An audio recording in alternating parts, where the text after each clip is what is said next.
So, hi friends. So, this is the first attempt to start another series in this my podcast channel in which every week we will be discussing about a company or something related to stock market that can help a newbie to learn more properly, to implement it in their stock market journey so that they can get a more good guidance towards finding multi-baggers and good stocks. So today, the first company that we will discuss and through which we will discuss about the ratios and the things that we need to see basic for stock finding is CDSL. So guys, first stock जो आज हम देखने वाले हैं वो CDSL है। और CDSL के बारे में आपको पहले बता दूँ, CDSL का फुल फॉर्म है सेंट्रल डिपॉजिटरी सर्विसेज। अब CDSL करता क्या है? तो सपोज करिए आप स्टॉक मार्केट में ट्रेडिंग करते हैं, राइट? स्टॉक मार्केट में आप ऑनलाइन ब्रोकर के through like Zerodha, like grow, like angel, like share Khan, जितनी जो भी ऐप्स हैं ऑनलाइन ब्रोकिंग की, आप उनसे स्टॉक खरीदते हैं और स्टॉक बेचते हैं। अब आपने कभी सोचा है कि आप ये जो स्टॉक्स खरीदते हैं ये तो आपको स्क्रीन पे दिख रहे हैं, आपके हाथ में तो आते नहीं हैं स्टॉक्स, तो स्टॉक्स जाते कहाँ हैं? That's right guys, CDSL in stocks की स्टोरेज का काम करता है। जितने भी कंपनीज के स्टॉक्स होते हैं, जितने भी इन कंपनीज के शेयर सर्टिफिकेट्स होते हैं in from physical to dematerialise form, CDSL is the storage of all these shares. तो आप ये सोचिए कि CDSL कमाता कैसे है।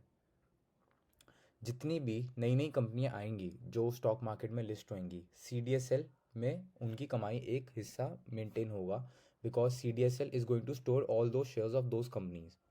प्लस एक एनुअल मेंटेनेंस चार्ज लेता है CDSL हर साल उन कंपनी को जो ऑलरेडी लिस्टेड है स्टॉक एक्सचेंज में। फॉर एग्जांपल, जितनी भी आप कंपनियां देखते हैं, like about total 8,000 companies are listed in stock exchange, तो CDSL उन सब में कमीशन लेता है हर साल एनुअल फीस के तौर पे उन शेयर्स को प्रोटेक्ट करने के लिए। ऑल्सो तीसरा क्या रोल है शेयर्स CDSL का? CDSL is the organisation that issues the ISIN number for any company. ISIN number क्या होता है? ISIN number is the identity number for a company that has to be listed for stock into stock market in future. तो अगर मैं आपको एक basic example, आप BSC में जाएँ एंड कभी आपको कोई कंपनी नहीं मिल रही, तो आप उसके सर्च बार में ISIN नंबर डाल के भी उस कंपनी ढूंढ सकते हैं, because that ISIN number will be allocated to only that particular company. ISIN number cannot be the same for any company, for any two companies, I mean. So this is the work of CDSL. अब CDSL में बहुत सारे factors हैं जिसके बारे में हम आगे डिस्कस करने वाले हैं। तो फर्स्ट बेसिक, ये मैंने एक स्क्रीन बना रखी है जो आप देख सकते हैं, और इस स्क्रीन में आपको पता चलेगा कि क्या क्या वो बेसिक फैक्टर्स हैं जो मैं देखता हूँ। तो first, market cap. Market cap का मतलब है टोटल टोटल कंपनी की स्ट्रेंथ, कंपनी कितनी बड़ी है। मार्केट कैप का फॉर्मूला है total number of shares into multiplied by number price of that share. तो फॉर एग्जांपल, अगर आप मान लीजिए CDSL के X नंबर ऑफ शेयर्स हैं एंड CDSL का करंट प्राइस जैसे कि आप स्क्रीन पे देख सकते हैं 1687, तो उसकी मार्केट कैप इंटू मल्टीप्लाई करके हो गई 35,254 करोड़। ये बहुत बेसिक से समझा रहा हूँ मैं गाइस, ताकि सब समझ पाएँ। तो फर्स्ट, सेकंड, हम उसका करंट प्राइस जो कि ऑफ कोर्स आप देखते होंगे। थर्ड, स्टॉक PE मैं देखता हूँ। Stock PE means price to earning ratio, मतलब कंपनी जितना अर्न कर रही है उसके X फैक्टर में किस रेट पे आपको स्टॉक ऑफर कर रही है। तो अब एक ये फैक्टर। तीसरा फैक्टर, बुक वैल्यू, कंपनी की as per the fundamentals, as per the balance sheet क्या बुक वैल्यू होनी चाहिए। ये जो बुक वैल्यू है ये डिपेंड करती है सर्टेन फैक्टर्स पे, and it is not true in this case because इतनी कम बुक वैल्यू नहीं है CDSL की। हर किसी भी स्क्रीनर या प्लेटफॉर्म पे आपको एग्जैक्ट बुक वैल्यू नहीं दिख पाएगी, क्योंकि book value keeps on changing and there many factors that an analyst takes. Because जैसे कि ये साइट है, ये भी कोई एनालिस्ट रन कर रहा होगा right in the back and, तो उस एनालिस्ट ने खुद फीड किया होगा ये book value calculating formula. But ज़रूरी नहीं है book value calculate formula is accurate, because सबका बुक वैल्यू डिटरमाइन करने का factor is different. Of course, जैसे कि अब आपको बिल्कुल बेसिक तो पता होंगे कि ROCE क्या होता है, ROE क्या होता है। ROCE is called return on capital employed, ROE is called return on equity. Face value इस कंपनी की 10 है। तो एक बेसिक मैं बताऊँ तो CDSL इस कंपनी का, जैसे कि मैंने आपको बताया, पावर हाउस है। CDSL is the organisation that issues the ISIN number for these companies, right. Third, जैसे कि मैंने आपको बताया कि CDSL में क्या होता है, जैसे जैसे कंपनी आती रहेंगी वैसे वैसे CDSL में ग्रोथ होती रहेगी, because number of companies stock exchange में लिस्ट होती रहेंगी। तो CDSL को उनको स्टोरेज के राइट्स मिलते रहेंगे स्टोर करने के लिए, और हर साल एक एनुअल फीस तो CDSL ले ही रहा है। धीरे धीरे अब CDSL ने इंश्योरेंस में भी एंटर करना स्टार्ट कर दिया, जिससे फ्यूचर में जो भी इंश्योरेंस पॉलिसीज़ होंगी, जैसे कि जो आपके पास कागज़ में इंश्योरेंस पॉलिसीज़ होती हैं जिसका खोने का डर होता है, वो भी फ्यूचर्स में इस पे लिस्ट हो जाएंगी। तो जैसे कि आप अपने स्टॉक्स देते हैं अपने अकाउंट में, डीमैट अकाउंट में, तो फ्यूचर्स में आप अपनी इंश्योरेंस पॉलिसीज़ को भी ऐसे ऑनलाइन चेक कर पाएंगे, ट्रैक रख पाएंगे। तो ये CDSL के लिए काफ़ी एक बड़ा ग्रोथ फैक्टर बन सकता है। अब हम जाते हैं CDSL की करंट अर्निंग्स पे। And guys you will be shock to see the CDSL earnings, because I guess in this segment it is one of the best in doing business, and in its a cash cow I would से guys. सो जैसे कि अब हम जाते हैं इसके profit and loss में। अगर आप देखें तो मैं सिर्फ लास्ट 5 ईयर्स से कंपैरिजन करके दिखाऊंगा फ़िलहाल। तो इफ़ आई कंपेयर फ्रॉम 2020, तो from 225 crores of revenue it has turned into 1082 crores of revenue, right? 5 times. Not just that, in 2020 it just showed a revenue of, it just showed a PAT, profit after tax, of 107 crores, and right now it is 526 crores. In 5 years they have made the 5x profit, right? And not just that, if you see the revenue is 1000 crores approximate, and the profit is 500 crores, so means out of those 1000 crores of revenue they're generating 500 crores of profit, that is 50% efficiency. I guess मैं आपको बेट कर सकता हूँ, अच्छे से अच्छा business देख लीजिए, कोई भी ऐसा बिजनेस आपको नहीं मिलने वाला जिसमें आपको 50% की एफिशिएंसी मिलेगी इन टर्म्स ऑफ अर्निंग। ऊपर से जैसे कि मैंने आपको एक बेसिक बात बताई, धीरे धीरे जो गवर्नमेंट है वो ट्राई कर रही है, जितनी भी कंपनीज एक सर्टेन क्राइटेरिया के बाद जो आ रही हैं, तो उनको एक ISIN नंबर इशू करना पड़ेगा, ताकि गवर्नमेंट उन कंपनीज के शेयर्स पे इजीली ट्रैक रख पाए। ये करना मैंडेटरी कर दिया है सेबी ने, and it is under companies act, rule has come, it is known as rule 9B। तो इसके थ्रू आपको क्या पता चलता है कि जितनी भी कंपनीज हैं इस क्राइटेरिया में जो फॉल कर रही हैं धीरे धीरे बढ़ती जाएंगी, जिनको ISIN नंबर लेना पड़ेगा। और ISIN नंबर के लिए सिर्फ दो सोर्सेज हैं, CDSL and NSDL। Currently CDSL is listed and NSDL is not listed, so we are just talking about CDSL. NSDL के लिए मैं एक अलग से अनलिस्टेड की वीडियो बनाऊंगा आपके लिए।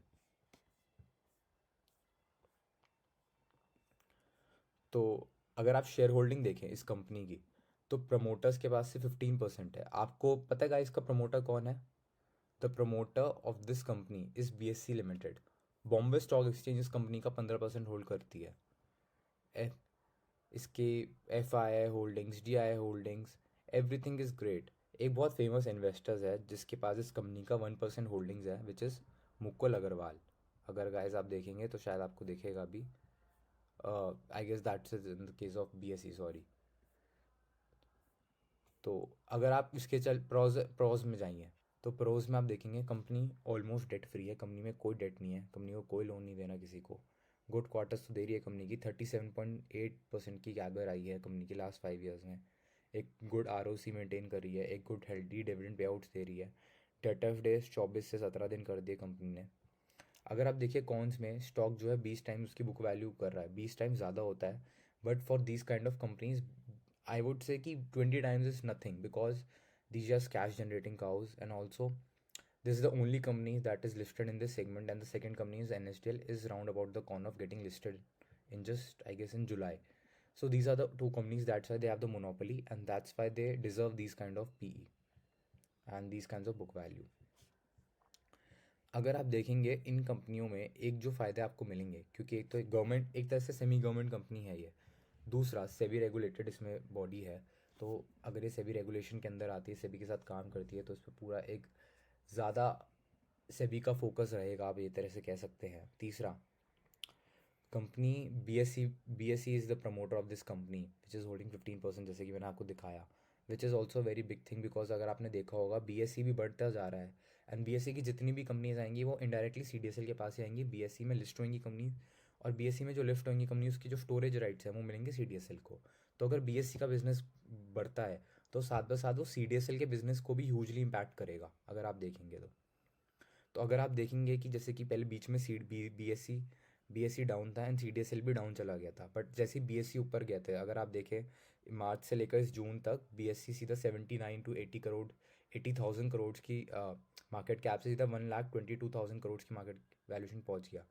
और CDSL भी अगर मैं आपको बताऊँ 26,000 करोड़ की मार्केट कैप से 35,000 करोड़ की मार्केट कैप वापस पहुंच चुका है। ये अपने almost about all time high को पहुंचने वाला है, जस्ट 300 पॉइंट उनसे नीचे है। अगर आप ये मानेंगे, this stock was trading at about a low of 1,010 rupees in March and right now it is 1,687 rupees.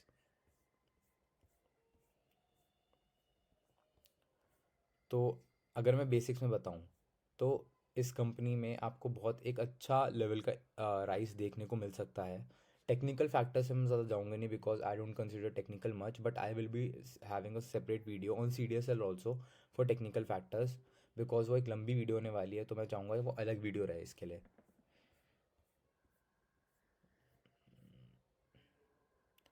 अगर अब आप देखें इसके पीयर कंपैरिजन में इसके तीन आ रही हैं। फोर्थ वाले को आपको कंसिडर करने की ज़रूरत नहीं है। अगर मैं सेकंड और थर्ड बात करूँ उसके लिए मैं एक सेपरेट वीडियो बनाऊंगा, KFin and CAMS, because these are not a depository services but they are RTAs, register and share transfer agent. RTA services के बारे में नेक्स्ट वीडियो में बात करेंगे, which can be a good opportunity for also investing, but currently let's focus on CDSL। तो अगर आप CDSL की वेबसाइट में जाएंगे तो आपको देखने को मिलेगा CDSL में क्या क्या काम हो रहा है इस समय। आप जाइए इसके देखिए, CDSL is also acting as an RTA themself also. RTA का काम भी CDSL करवाता है, ठीक है। उसके बाद अगर आप देखेंगे DP का भी काम होता है CDSL में। उसके बाद CDSL में ऑल्टरनेट इन्वेस्टमेंट फंड्स का भी काम हो रहा है, REITs का भी काम हो रहा है CDSL में। इंश्योरेंस पॉलिसीज़ आने वाली हैं। CDSL हर साल गवर्नमेंट अपना क्राइटेरिया बढ़ाई जा रही है for companies that need to achieve the ISIN number, without that it will all the dealings of the company will be termed as illegal, तो ये भी मैंडेटरी हो जाएगा। तो अगर आप देखिए काम बहुत सारा आ रहा है CDSL में, देयर इज नथिंग लेस, मतलब राइट नाउ आई वुड से it's the golden time for CDSL and STL because the this ISIN generation thing for the companies can be a great cash cows for these companies. अब हम थोड़े बहुत basic factors में study करते हैं इसके, जिसमें मैं जाना चाहूँगा। तो फॉर एग्जांपल अब ये डिपेंड करता है आप किस टर्म्स की वैल्यूएशन में, एक की ना पीयर वैल्यूएशन अगर मैं आपको कहूँगा, तो आप देखिए किसी भी आप फैक्टर्स में दो क्राइटेरिया होता है बिजनेस डिटरमाइन करने के लिए। एक तो उसके पीएस का कंपैरिजन कि वो ओवर रेटेड है, आपको उस पर इन्वेस्ट करना चाहिए या नहीं अकॉर्डिंग टू मी। और सेकंड उसका, अगर आप देखते हैं कि उसकी जो फंडामेंटल्स हैं और जो उसकी एवरीथिंग है, जो भी उसकी पर्टिकुलर बैलेंस शीट है, डज इट डिफाइन दैट और नॉट। तो अगर आप प्रॉपरली सिर्फ इस केस में देखिए तो I would say that yes CDSL is quite overrated price अब थोड़ा ज़्यादा हो गया है CDSL का। It's not a stock recommendation guys, I am not a SEBI registered investment adviser, it's just for education purpose. ये मैं video के शुरू में भी डालता हूँ, बट स्टिल मैं आपको बीच में बताता हूँ कि काफ़ी लोग होते हैं उसको मिसकंसेप्शन हो जाता है कि मैं कोई स्टॉक रिकमेंडेशन दे रहा हूँ। This is not a stock recommendation, this is only for education purpose. तो अगर आप ये देखें तो करंटली CDSL की फेस वैल्यू भी 10 है, मतलब अगर आपको पता होगा जैसे कि 4 टाइप्स की फेस वैल्यू होती है, 1, 2, 5 एंड 10। तो हाईएस्ट इज़ द 10, तो 10 रुपये की फेस वैल्यू पे आपको मिल रहा है शेयर। ऑलरेडी शेयर अपने ऑल टाइम लो को क्रॉस करके वापस मिड में आ गया है, तो उसका हाईएस्ट लेवल है वो अचीव करने से 300 पॉइंट अवे है ये ऑलरेडी। अब अगर आप देखें तो CDSL की जो भी कंपनी है वो हमेशा से इस पे डिपेंड करेगी कितनी ज़्यादा कंपनी स्टॉक एक्सचेंज लेके आ रहा है, कितनी ज़्यादा कंपनीज BSE में लिस्ट हो रही है। क्योंकि BSE में जितनी भी कंपनीज आती रहेंगी, BSE का शेयर भी बढ़ता रहेगा, BSE की अर्निंग्स भी बढ़ती रहेंगी, उसका huge huge huge impact CDSL पे जाने वाला है। क्योंकि एक तरह से देखे जाए ISIN हो गया और भी कोई काम हो गया, सिर्फ CDSL के थ्रू ही होना है अगर BSE करवाएगा, because if the BSE is already holding promoter of CDSL, so BSE हमेशा अपनी हर कंपनी में जो फर्स्ट टर्म एडवांटेज है of those ISIN, of those holding of companies, of those storage thing is going to given to the CDSL, because BSE भी चाहेगा कि CDSL boost होए। तो I guess this is the basic that we are talking about. इसका part 2 मैं जल्दी लाऊंगा, तो पहले आप देखिए और मुझे बताइए कि आपको इस कंपनी के बारे में ज़्यादा जानना है कि नहीं। Thank you.